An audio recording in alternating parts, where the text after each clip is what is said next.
Ee Mungu nichunguze,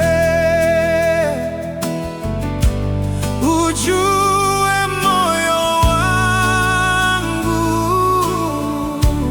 Ee Mungu nichunguze, ujue moyo wangu. Habari za asubuhi, mpenzi msikilizaji wa Nuru House Channel. Ninakukaribisha tena wakati huu wa asubuhi kwa dakika chache tuweze kusikiliza neno la Mungu. Ninaitwa mwinjilisti Omari Samsoni. Fungu linalotuongoza kwenye series hii linatoka katika kitabu cha Mithali 20 fungu la 6. Linasema, watu wengi watangaza kila mtu wema wake mwenyewe, bali mtu mwaminifu ni nani awezaye kumpata? Leo tunaangalia jambo hatari sana linaloharibu familia, makanisa, urafiki, jamii na hata taifa. Kifo cha uaminifu kinazaa chuki. Mahali ambapo uaminifu unakufa, chuki huanza kuzaliwa. Watu wanapoanza kudanganyana, kuumizana, kusalitiana na kusema uongo, mioyo inaanza kujaa majeraha, na majeraha yasiyotibiwa hugeuka kuwa chuki. Leo ndugu hawasemi kwa sababu ya kuumizana. Marafiki wamegeuka maadui kwa sababu ya usaliti. Familia zimevunjika kwa sababu ya kutokuaminiana. Watu wanatabasamu nje, lakini ndani wamejaa maumivu na hasira. Chuki nyingi tunazoziona leo hazikuanza kwa ghafla. Zilianza pale ambapo ukweli ulifichwa, ahadi zilivunjwa, uaminifu ulisalitiwa na mioyo ikaumizwa. Kuna watu waliaminiwa lakini wakasaliti. Kuna ndugu waliopendwa lakini wakageuka kuwa chanzo cha maumivu.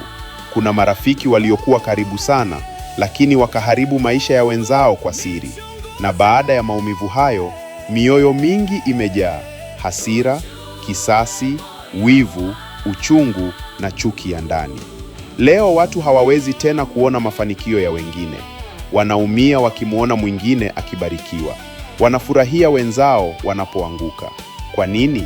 Kwa sababu mioyo yao imejeruhiwa na kukosa uaminifu. Shetani anajua siri kubwa sana. Akifaulu kuua uaminifu, ataamsha chuki. Na chuki ikikua, huzaa maangamizi makubwa.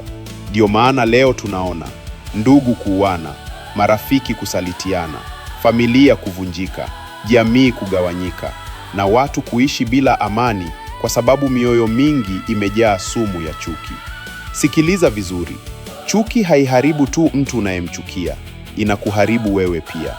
Moyo wenye chuki hauwezi kuwa na amani, hauwezi kuwa na furaha ya kweli, na hauwezi kusikia sauti ya Mungu vizuri. Mahali ambapo uaminifu unakufa, amani nayo hufa. Lakini bado kuna tumaini. Mungu anaweza kuponya moyo ulioumia. Suluhisho si kisasi. Suluhisho si kuendelea kubeba majeraha. Suluhisho ni kurudi kwa Mungu, kusamehe, kusema kweli, kujenga uaminifu tena, kuondoa chuki ndani ya moyo. Biblia inatufundisha kuwa upendo hushinda chuki, na pale ambapo Mungu anaingia ndani ya moyo wa mwanadamu, anaweza kuondoa hata maumivu ya zamani. Tuombe. Bwana Mungu wetu, ponya mioyo iliyojeruhiwa. Ondoa chuki, hasira na uchungu ndani yetu. Tufundishe kusamehe kama ulivyotusamehe. Rudisha upendo na uaminifu katika familia, urafiki, makanisa na jamii yetu. Katika jina la Yesu, amina. Usikose kuungana nasi katika somo linalofuata la series hii ya kifo cha uaminifu. Ee Mungu nichunguze, ujue moyo wangu. Ee Mungu nichunguze, ujue moyo wangu. Ee Mungu nichunguze,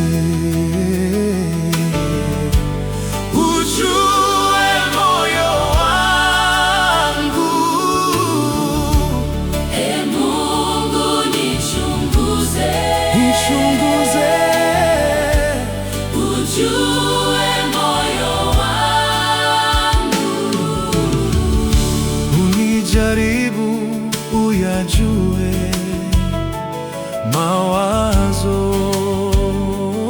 yangu Bwana.